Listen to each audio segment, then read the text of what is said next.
Yo, what's up guys? We're in the studio, as you can see. In today's video, I'm gonna be painting on this giant canvas right here.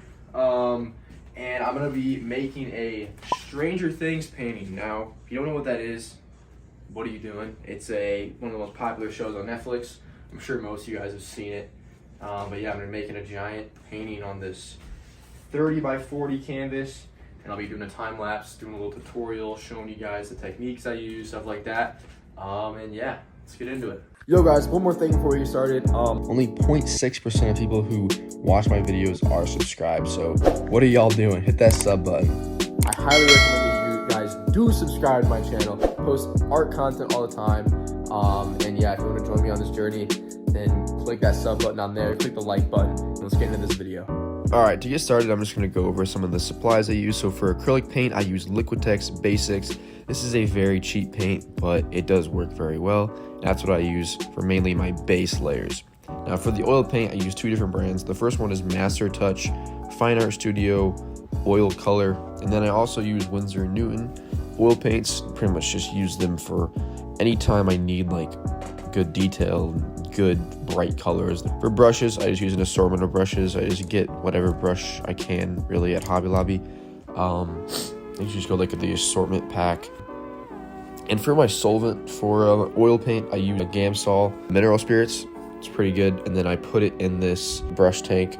Super good. It's like $7-8 at Hobby Lobby. And then for the thing I put that paint on, this is actually just an old picture frame. All right, now let's get started with this piece. All right, so starting off with the painting, I started by gridding out the entire canvas like I always do, and then I made my first sketch. Now, I started off this painting with the idea that I was just going to paint 11. I was going to paint that iconic photo of her staring at the camera with her nose bleeding from season 1. And that's sort of what I started off by drawing. And then I went in with my acrylic paints and just sort of blocked in the colors. I usually go with an acrylic underpainting and then an oil over top. And yeah, that's pretty much what I did. I just sketched out 11. You know, it was starting to be a simple piece.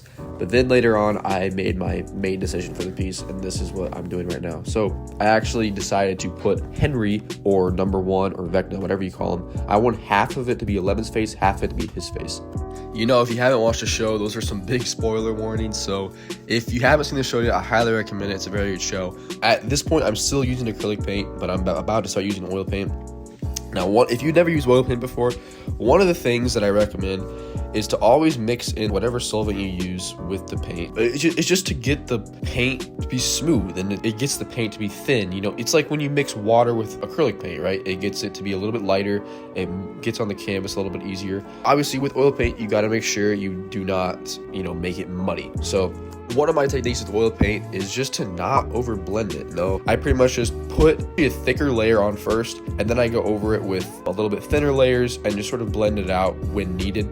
But yeah, at this point at the painting, I've completely forgot to record part of it, but it's pretty detailed. As you can see, 11's face, her side is pretty much done. The background, I decided to go with the mind flare in the background with lightning bolts. So I just did like a little gradient. So it started off with darker up top and then just sort of went lighter as it went down. I think I blended a little bit of the purple, a little bit of the red, and then put a little bit of white in the middle and just sort of blended that together in there and made this really cool gradient of red to purple. And yeah, this is pretty much just me just finishing the painting. With the hair, you obviously want to follow the lines of the hair a lot. That's a huge thing of making realistic hair. And for the people in the background, this is a very different technique that I've barely ever used. I actually cut out and I printed and cut out different images of the different characters, and then I painted over it with paint to obviously give it the right colors of their faces and their hair and their clothes and everything. As you can see right here, is getting pretty much close to being finished. So this is a very new technique. The reason I did it was just because it would take me so long if I really wanted to paint those tiny little faces all over the canvas, and I just didn't really want to do that. I really wanted to try something new out so that the painting would just look super just authentic and just different. And yeah, at this point I'm just adding in the final details, adding the texture in, adding the right colors in, stuff like that. The biggest thing here, just take your time, just make sure you overlook your piece, overlook everything, just don't leave anything on the table. So yeah, this is how it pretty much turned out. The last thing I actually did was to paint the sides of the painting. I'll show that when I show the reveal of the painting. But yeah, I started off with just wanting to paint 11 and it turned into this. I highly recommend you guys do this. It just helps you expand your creativity Hope you guys like this painting. Hope you guys found this, video a little bit informative. But yeah, let's jump right into the complete reveal of the painting.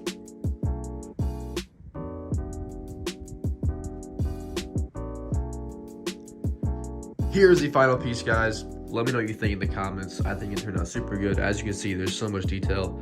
But yeah, if you guys like this video, click the like button down below, hit the subscribe button. I highly recommend it if you do like art. I'm gonna be posting a lot more on here. I have a lot of content planned, so don't miss out. But yeah, guys, this painting is actually available on my website for purchase if you want to purchase it as a print or a canvas. The original is also available, but it is obviously expensive because I do like this painting. But yeah, and I will see you guys next time. Peace.